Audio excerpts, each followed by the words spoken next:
we're all adults here, so just sorry, just a quick point. We kind of touched on the point there that is that we have a lot of data and we can use digital to analyse that and give us some top line levels. Now, because we're all adults, how many of you run reports regularly and just get that kind of top line data and refer to that regularly in your jobs or whatever else you do? Anyone? Yeah? And just put your hands up a little bit higher so you can see. And I'm sure there's one or two of you that aren't putting your hands up. And how many of you then actually do take that to what these guys are saying and look a lot deeper than that top line? Yeah, some of you didn't put your hands up, back up then. And I suppose the point is that because you realise what these guys are saying, you know, it's clearer than that, you know, it's not just about the top level stuff, it's drilling down that a lot further. Do you feel that maybe digital can help us get that understanding a lot more? Or is that actually something that we'll never be able to get digital to do? That's a very human thing. Anyone? Yes. Go on! No, that's it. Oh, brilliant, Churchill. Yeah, I mean, there's aspects of the amount of data that you can get now, especially if you just look at Facebook stats is the sort of the main one. It's strange. I've been working for a brand whose target demographic is different from the one that liked them on Facebook. So there's a bit of confusion there because then you've got to stay on brand, but how do you appeal to all the people that like you on Facebook? You know, there's a correlation there which can be made, tweets and so on, but only if you know to look deeper into those figures and find the way. I think that there is just, you know, the information is there, but there's so much noise around it that it takes, I think, practice to sort of filter out the shit.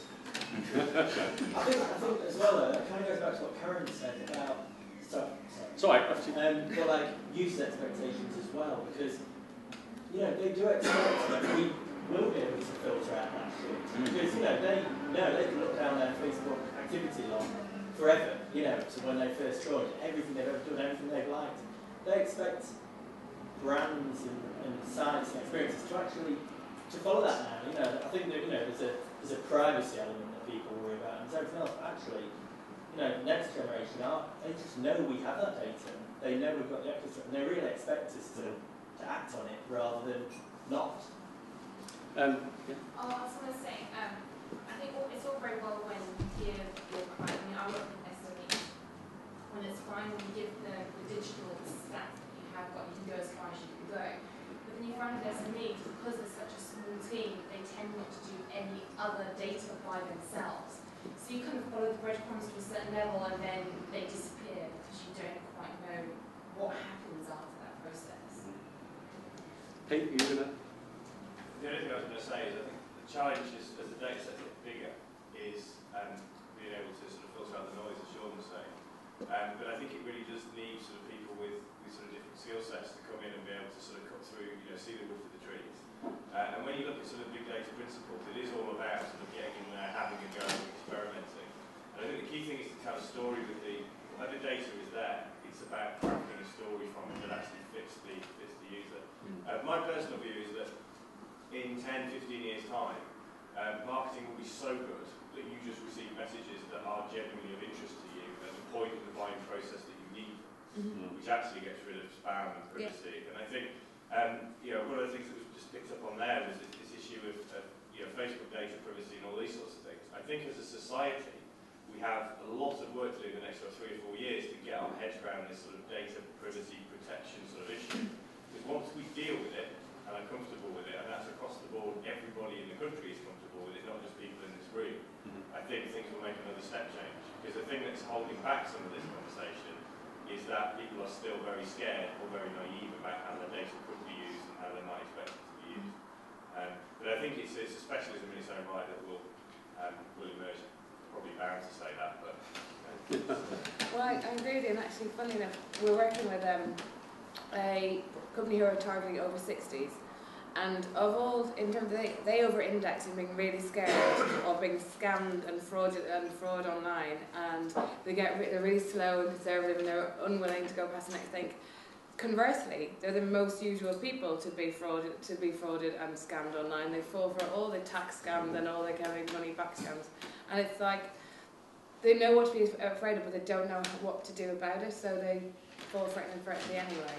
So there's an education piece in terms of how to protect your data, what your data is being used for, and being savvy about what's going to happen to your data when you've handed it over. It's about being transparent, I think, because I think, I've had conversations with people where they claim that social media might catch them out. If you say one thing that isn't true in one channel, it suddenly sort of comes back and haunts you.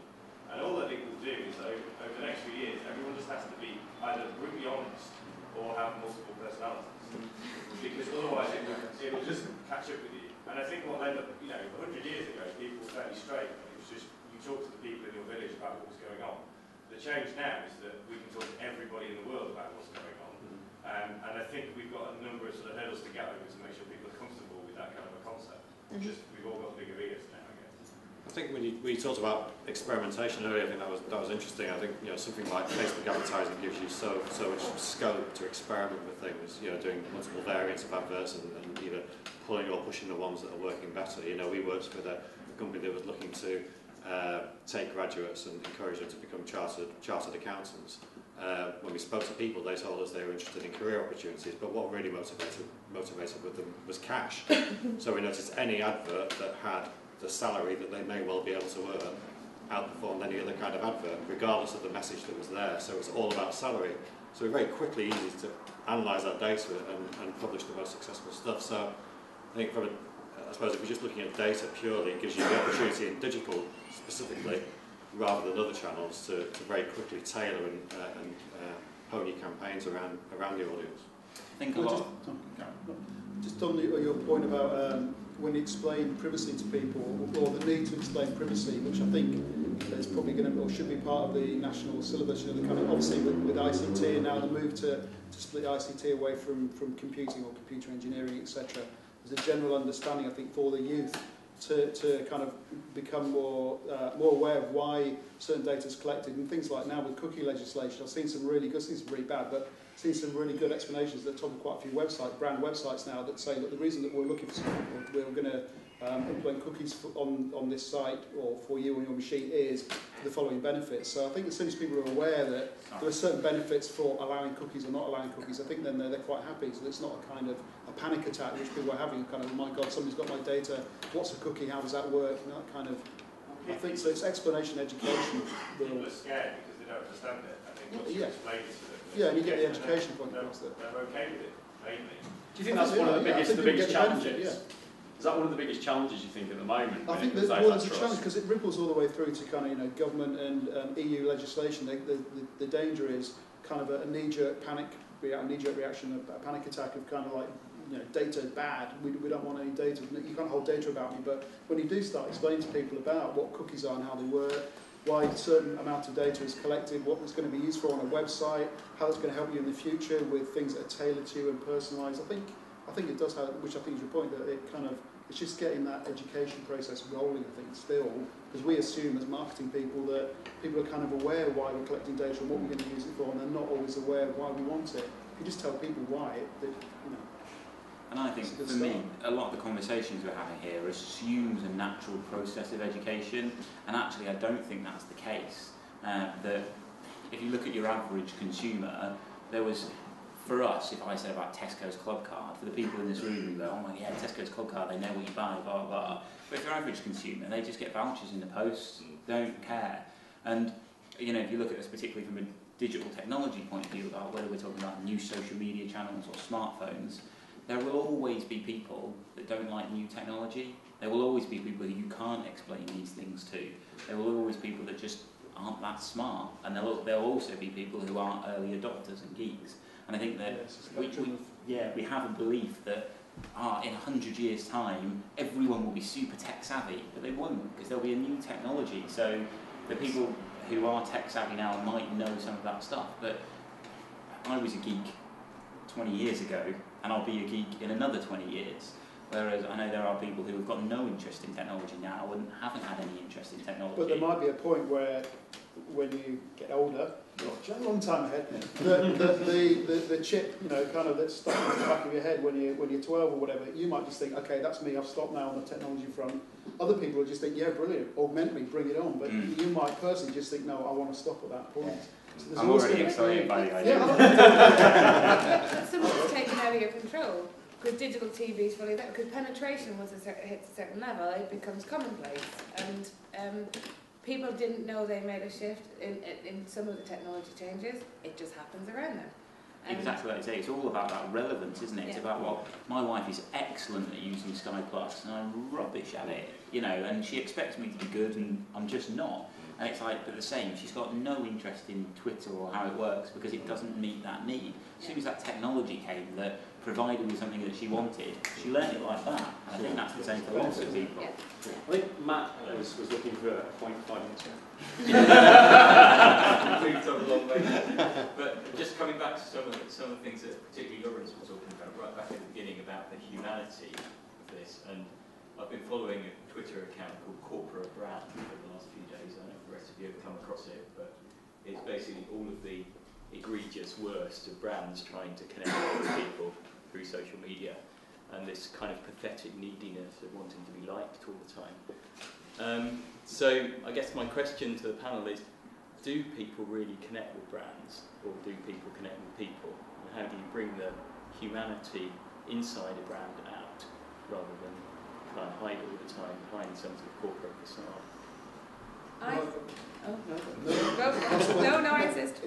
I guess it's on a case basis, but for example, some brands will allow some members of the staff, whether it's salespeople, whoever, to run their own accounts, either in separate Twitter accounts or one corporate Twitter account, but it's really clear that it's an individual and they'll rotate and they'll say, hi, it's David today and I'm going to be manning the account for the next 3 days, so, and they can put their own opinions on there, so that's the humanity. Same with blogs, that, you know, if you allow people to speak with their own voice and it isn't always we at, you know, insert name, the nation's greatest financial institution, comma, so if you keep it just as a human thing, I think that's where people do genuinely connect with brands, is when they know that there are people and kind of Zappos type of approach where it's like, you know, the sales agents are real people who talk about stuff they've been doing at the weekend and their points of view on stuff. I know they'll have corporate guidelines, but you know it's an individual, it's not just, they're espousing the brand values, but they're an individual and not just the corporate kind of statement getting tweeted out, just as one example. I'm going to qualify that slightly by saying people people like brands that they want people to know that they like. Yeah, that's because actually, I don't necessarily, as a consumer, you don't necessarily want everyone to know what your actual behaviour is.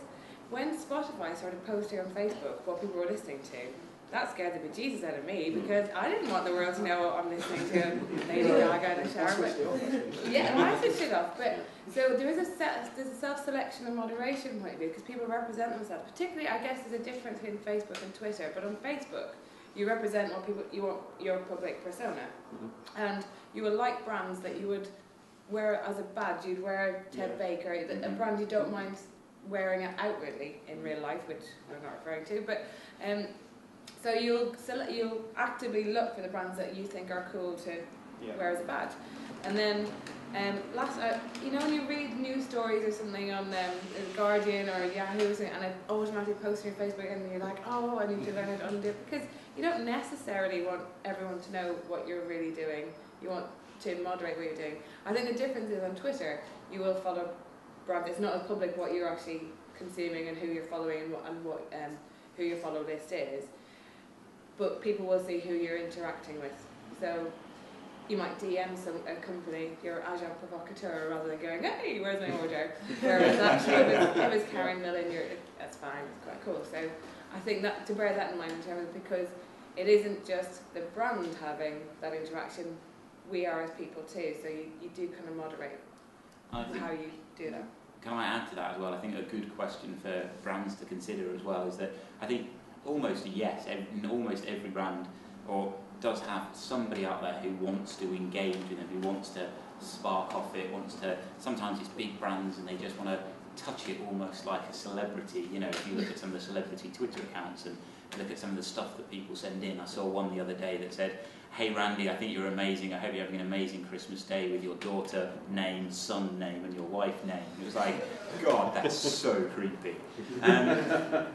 But that begs the question, does a brand want to engage? We're talking here like, yeah, we want to engage, but do we? Look at Burberry as a great example. The amount of people that want to engage like Burberry on their Facebook, do Burberry want that you know, everybody knows like the Facebook plugin where you can see the faces of everybody who's liked you. God, if Burberry put that on their website, they'd never sell a thing again. You really need to think, are these people that you're spending money talking to interested in you? Look how many likes there must be on like a Porsche Facebook page, but what percentage of those people can actually buy a Porsche? You know, you've got to consider about what that means to your brand as well. I think people have a certain expectation level of how they expect that brand to behave as well. If it is a very aspirational brand, then you don't expect that brand to engage with you, because then it's no longer aspirational. It's because if you can start talking to, I don't know, Nike directly and having a conversation with them, then if Nike is your ultimate brand, then it shatters that illusion of being that pinnacle that you're aiming for as a consumer. So it's, I think you need to behave how your customers or how you think your customers perceive you as well. Okay. We have to draw things to a close. Very quickly, there is one last thing I would like to ask, which we were going to give 10 minutes to, but again, with capital and lunches where we could have done twice as much the time, and we've had to squeeze that in. But over my summer holidays, I was reading a biography of David Ogilvy, who was a master of response. You know, it's one of the big things. He was great. And I'm sorry to layer more marketing, but he was a man who knew how to make people respond. And it kind of reading through it, it came across that getting people to respond back then in the 1950s and early 1960s just seemed a very simple affair, because people's lives were a lot simpler. I was just thinking in a one-word answer, do you think it was a simpler job back then in the 1950s and 1960s, or do you think it's a simpler job now with all the tools and all the power and information we have to connect with people? Mark? To get them to respond? Yeah, to connect with them, to engage with them. Do you think it's a simpler job back then in the 50s, or do you think it's a simpler job now? That's a real tough... just from the channels, simpler then, yeah. Simpler then, yeah. Purely on channels. I think it's the same. If it's relevant to them then, it was relevant to them now. People have learned how to filter. They didn't have to filter now, but they can filter. Jim? Yeah, I agree. There's more opportunities, but I don't think there's any more need. And I think we're looking back saying that life was simpler then. People then didn't know life was simpler. And our kids are going to say, God, they had it simple. So I think it is about the best, being clever, being intelligent with your message at the right point with the relevancy. So I think it's the same. Okay. Right. Thank you very much to the panellists. Thank you all. Thank you to Mark. Thank you to Florence. Thank you to thanks to Adelphi for hosting, thanks to the people I work for supporting it, and thank you all for coming, so give yourselves all a round of applause. You didn't turn up, you can do it. And I hope you have a good afternoon. Thank you very much.